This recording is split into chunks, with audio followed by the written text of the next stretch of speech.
Thanks for staying tuned to your station, the Africa Independent Television, and welcome to your program, Security Watch Africa. My name still remains Patrick Abambo. Yes, and this is your program where we get you and bring to you the information you need to keep your life safe and secured. Wherever you're watching us from, welcome to the program today. Yes, today we'll be bringing you a collection of interactions and visits and reports that we had with some people talking about issues of security, but I must say that this morning, the mood I am is not so of cheery because of the news coming out from Mokwa in Niger State, where over 100 and, for the report this morning is saying over 151 persons died in the flash flood that took place 2 days ago. It's sad that this is happening because, like we know, the Nigeria Meteorological Agency did warn. He warned about the intending or forecast about possible flooding in so many states. More than half of the states in Nigeria will be affected. And we expected that the governments, both states, local, and the federal government should put their house in order and prevent the loss of lives and properties. But looking to see that over 100 of our fellow citizens died from flooding is so sad, and I hope that this is is very bad, devastating, but this should be a warning for other states and other areas in the country to sit up and ensure that lives are not lost, because we have been warned that there will be torrential rains and it's going to be devastating. So those who are living in flood-prone areas should begin to make take alternative measures so that their lives and their property will be secured. It's very, very important that that is done. Yes, away from that, we'll go to just 2 days ago, the current government of President Bola Ahmed Tinubu marked 2 years in office. A lot of things have been said. A lot of people have said a lot of things about the number of insecurity deaths arising from insecurity in the country and destruction.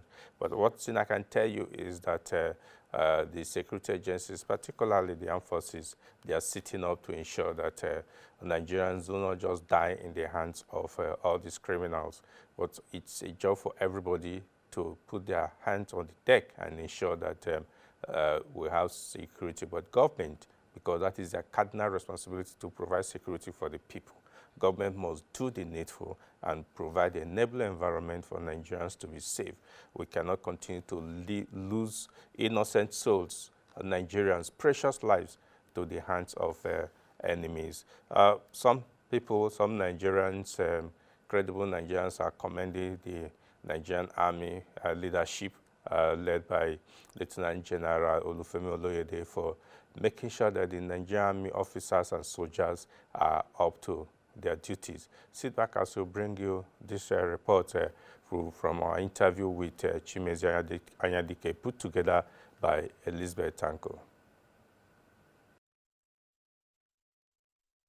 The dynamic and renewed focused leadership of the Nigeria's Chief of Army Staff, Lieutenant General Olufemi Oloyede, has elicited commendation from some Nigerians home and abroad. One of such persons is a social commentator, Chimeze Ayadike, who spoke with Security Watch Africa in an exclusive interview. I would like to commend the efforts of General Oloyede. I remember some few months ago when he embarked on a tour of some of the military formations across the country, where he interacted with the men and women of the Nigerian Army in some of these formations. I likened it to something that is very prevalent in the private sector, especially in management circles, where members of senior management, most especially the C-suite, have to come and informally, in most cases, engage with the members of the workforce, especially with regards to inquiries after their welfare, their work experience, and then asking them questions about some of the tools or some of the capacities they might have to they have or they might want to be improved upon in the workplace. Some of these things I always discover to improve the morale and improve the performance of staff. So when I saw what happened, I saw some of the tours that General Oloyede embarked on. I was very excited because I knew it was going to lead to an upsurge in the commitment and the performance of the men and women of the Nigerian Army. And of course, we saw what eventually happened after the tours and then inspection and then engagement of these facilities and engagement with the members of the Nigerian Army. So I would like to, give him kudos for his efforts as the Chief of Army Staff and also encourage him to improve because there is always room for improvement, to improve on his efforts to make sure that the Nigerian Army remains committed 100% towards maintaining the protection, ensuring the protection and maintaining the territorial integrity of the Federal Republic of Nigeria. I would like to give him very great kudos for all his efforts because they've borne a lot of results. They've generated a lot of good results. While acknowledging the efforts of the Army Chief and other security agencies, the social commentator urged them to redouble their efforts in ensuring that the fight against enemies of Nigeria is won. Over the years, I can tell you that, yes, we've had some bad memories of the Nigerian Army or the members of the armed forces in terms of some of the things that transpired in the past. But I would like to also be thankful to God and to them also for at least us having 26 years right now of unbroken, of untruncated democracy. If it were in the past, we would have known what would have transpired, especially with global economic upheavals and then maybe some of the issues with internal insecurity and all of that. But I would also want to encourage them. I'll also want to give them kudos. It's a very historic and momentous celebration and history for them. And I would also want to tell them that Nigerians are behind them despite all the experiences that have transpired in the past. Nigerians are solidly behind the members of the armed forces, behind the members of the Nigerian Army, and we would want them to keep on going ahead with their efforts and with all that they have committed towards ensuring the protection and territorial integrity of the Federal Republic of Nigeria. Elizabeth Anko, reporting for Security Watch Africa. Welcome back. Yes, during the week, precisely on Wednesday, the Chief of Army Staff opened the annual convention of the regimental sergeant majors. The first conference for the convention for the year 2025 took place in Jos Plateau State. We have some of the words from the Chief of Army Staff, General Oloyede, charging the RSMs on what they should continue to do. I'm delighted to be in your midst today for the closing ceremony of the first Regimental Sergeant Majors Convention for the year 2025. I have been reliably informed that over the past few days, you all have engaged in meaningful discussions which sought the exchange of invaluable insights and professional experiences. I am confident that the decisions have thrust your understanding of the crucial role of regimental sergeant majors, particularly in fostering a disciplined, cohesive, and combat-ready army. I have no doubt that our facilitators and other speakers have refreshed knowledge of the responsibilities expected of you as the forebearers of the very essence of soldiery. Hence, we should always remember that beyond your statutory responsibilities as custodians of regimentation and discipline, you are the focal point for operational competence and esprit de corps in the Nigerian Army. To our soldiers, you constitute the moral compass towards which they align their thoughts and actions. Therefore, the standard of character and leadership response will profoundly influence, shape, and define the weight of character that our soldiers express as the acceptable norm. I charge you all to take full ownership.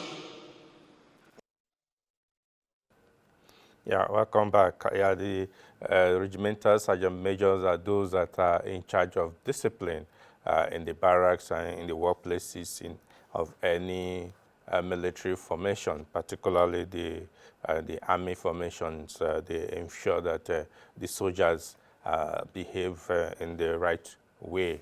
So away from the military, let's go to talking about national security. In our quest to find out or to get a well-defined role for the traditional institutions in national security. Security Watch Africa had a chat Security Watch Africa's Lucy Tawo had a chat with a traditional ruler from the Bori communities in Rivers State, talking about King Lenu Igbara, on what the traditional rulers can do to ensure that there is security in the country. Sit back as we bring you this interview. The traditional rulers' role in saving Nigeria or security situations in their domain is very, very challenging. The reason why I said it's very, very challenging is that the traditional rulers are like figureheads and have no real power, or by virtue of their office, have no real power to, arrest criminals and prosecute criminals. And so it becomes very difficult for, traditional rulers to actually, play a direct role in, bringing down the security situations in most cases. But what I think can happen is that the traditional rulers can liaise with the police. They have police community relations committees, and at these forums they can discuss, security concerns in their domains. But they are not really empowered to take action. Or even there is another association that is called the Justices of Peace, which was a very good institution.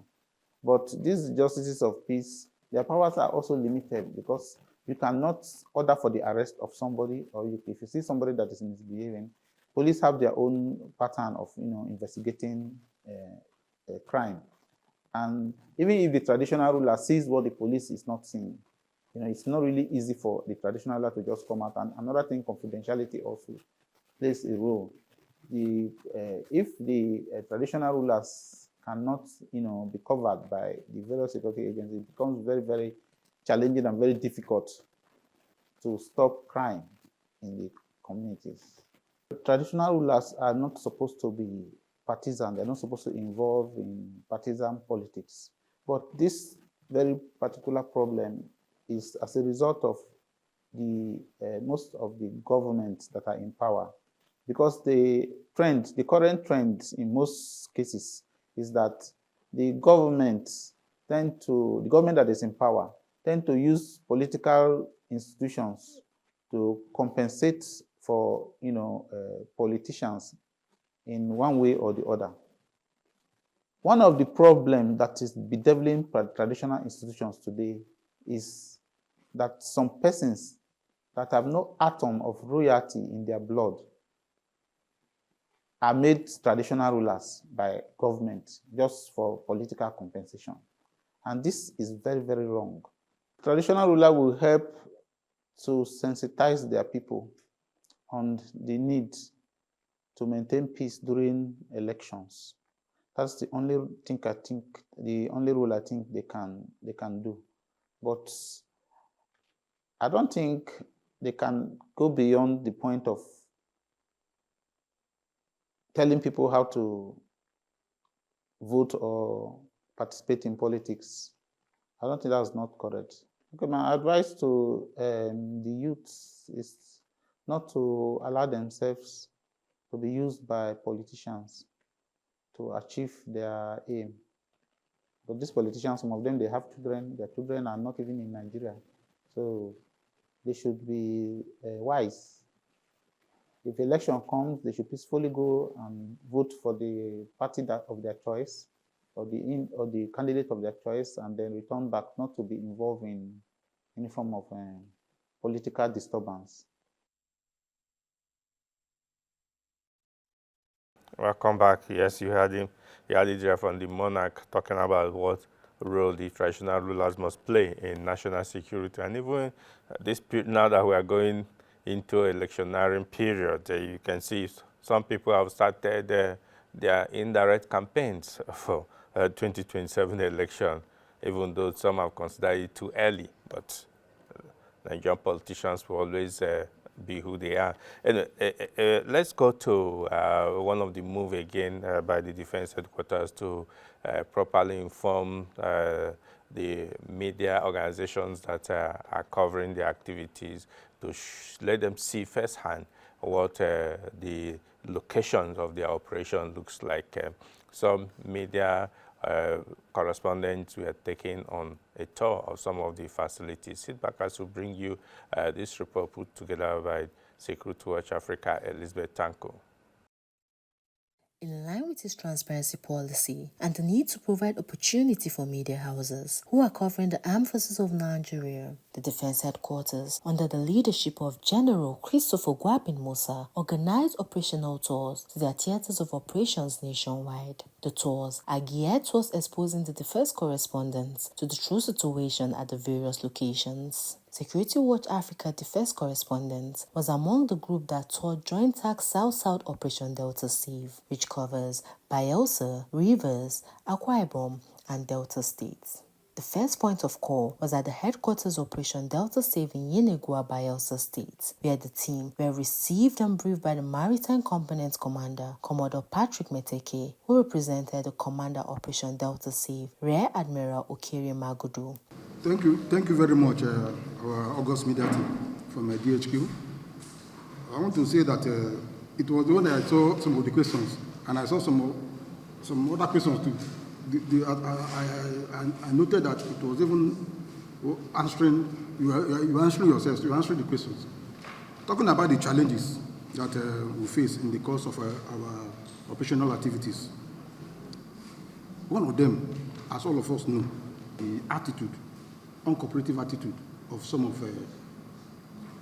communities, indigenous of communities. Some of them are not ready to divulge intelligence or information to us because, as we all know, one man terrorist is another man's freedom fighter. Some of them are shielding these criminals because one way or the other, either they are relatives or they gain one or two things from them. So they are not ready to divulge information for us, timely information that will lead to their arrest. To see the situation on ground, the team were taken to an illegal bunkering site at an abandoned old Ajib oil well at Adibawa Well 8 in Adigbari community of Rivers State. The commander, 16th Brigade Garrison, Lieutenant Colonel Mohammed Gadama, conducted the visiting team to the site.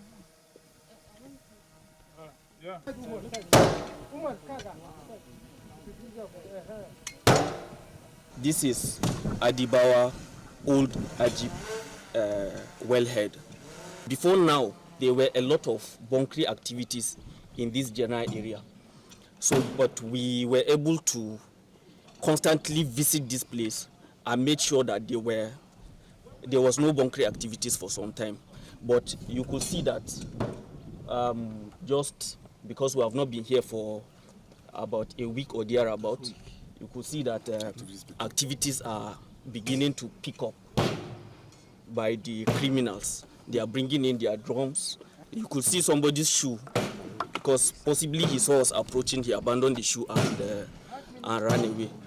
So we'll continue to come here and we'll frustrate them. This is not the only place. There are so many other places like this that we have been going to make sure that the bunkering activities are not taking place. The environments are degraded while the roads are in a very bad condition. A visit to the headquarters of Nigerian Navy ship NNS Soro afforded the team the opportunity to understand the naval activities in Bayelsa State as they were briefed by the commander NNS Soro, Commodore Omo Bamidele Akimbami. From above, we key into what our key commanders want. So from the strategic level, what is wanted has cascaded down up to the basis. And in the basis, we're also making it clear to the men here in the base, those in various sections or locations, as the case may be, are keen into what the base commander wants. And what is that? Zero tolerance. We are trying to ensure that the country achieves 2 billion barrels. We are working towards that. And to get this done, patriotism among the officers and men, we are not ready, we are not yielding to anything. It is strictly what is to be done and should be done correctly. In fact, there are some locations where before my men went there, Soku to be precise, pipeline production there sometimes used to be 84%, 80%. Since my officer went there, it has not been less than 99%. A trip to Bayelsa State without the experience of water transportation is an incomplete trip, as the team were taken to a pipeline infrastructure through the waters.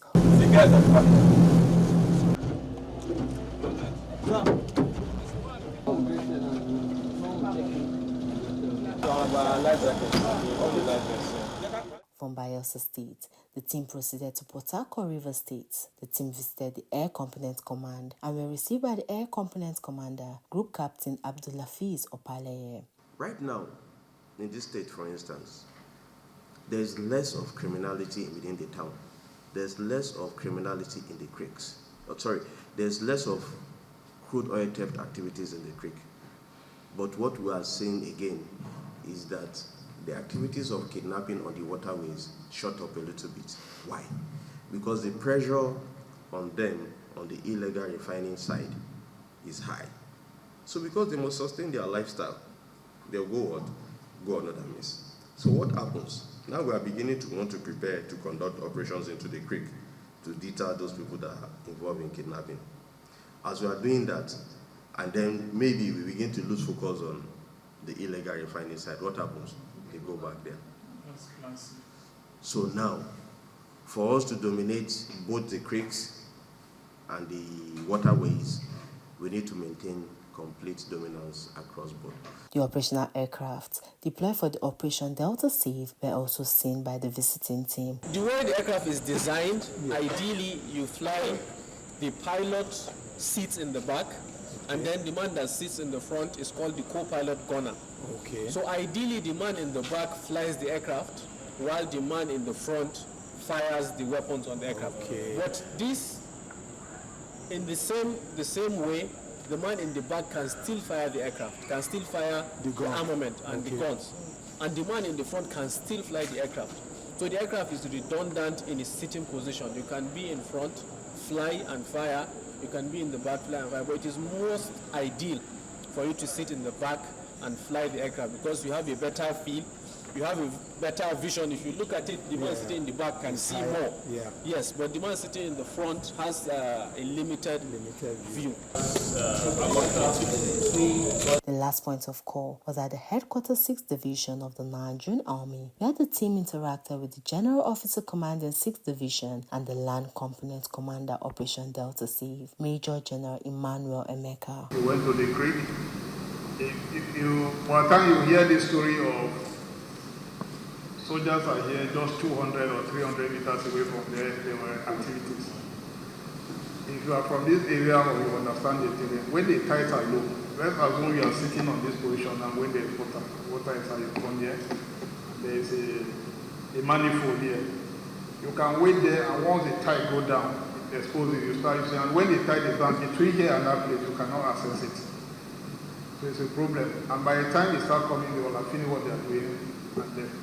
So even when I was in the Senate and when the committee came here, I told them our major challenge is that terrain, and how do we come in? We need equipment. Airboats, for instance, we don't have airboats. All we have are just gunboats. But if you have airboats, they are just like overcraft. They can go in this kind of place. I mentioned that to them.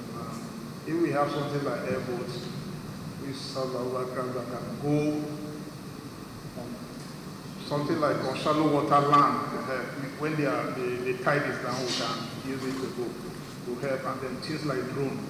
At the end of the 3-day tour, the visiting team were exposed to the various challenges faced by officers of the Armed Forces of Nigeria while discharging their duties, and also first-hand witnessed resilience by these officers, who are poised to ensure that Nigeria's national resources and infrastructure are protected, which will help to guarantee national development. Elizabeth Anko, reporting for Security Watch Africa. Welcome back. Yes, sadly, this is where we draw the curtain for this week's episode of their program, Security Watch Africa. If you have enjoyed watching us, join us again next week when we'll bring you another exciting edition. Before then, follow us on all our social media platforms so that you can get some more information and send us your questions and your views. Whatever you need to know, send it to us. We'll get you the answer. Until next week when we'll come your way again next. I said thanks for staying tuned and bye for now.